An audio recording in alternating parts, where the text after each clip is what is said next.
In today's video, I'm going to teach you GetFormly Automation Guide. We'll start by opening the Formly website, logging in, and heading to the dashboard. From here, you can either open an existing form or create a new one. The goal of automation in Formly is simple. Instead of manually checking every submission and moving data yourself, you can automatically send responses to other tools, trigger follow-up actions, and keep everything organized. Formly supports integrations, notifications, and webhooks, which makes it useful for everything from contact forms to lead generation, customer feedback, and event registrations.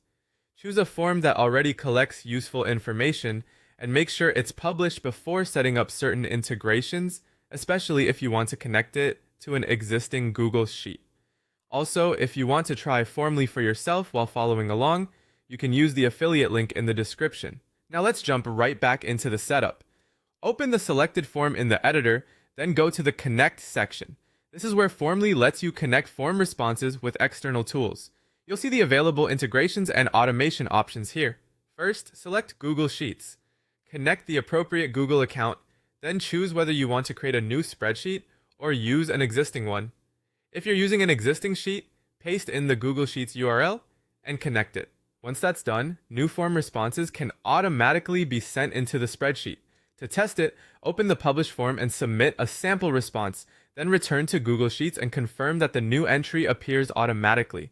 Each form question should map into the spreadsheet, which saves you from copying responses manually. Next, go back to the Connect section and review the other automation tools available, including platforms like Zapier, Make, Pabbly, and any other supported options shown in your interface. The idea is that Formly can pass submission data into another platform, and that platform can trigger the next step in a workflow.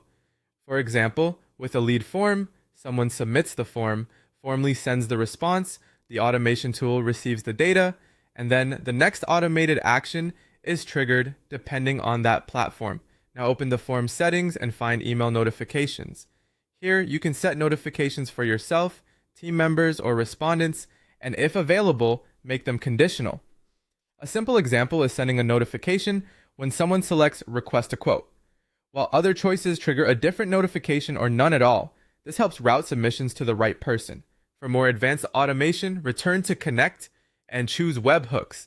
This allows Formly to send submission data to a specified URL as JSON in a post request. If available, you can also add a signing secret for security.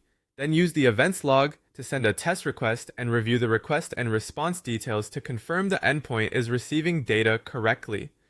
As an optional advanced example, Formly responses can flow into Google Sheets and then be used with Google Document Studio to generate documents like certificates, reports, contracts, or quotes automatically.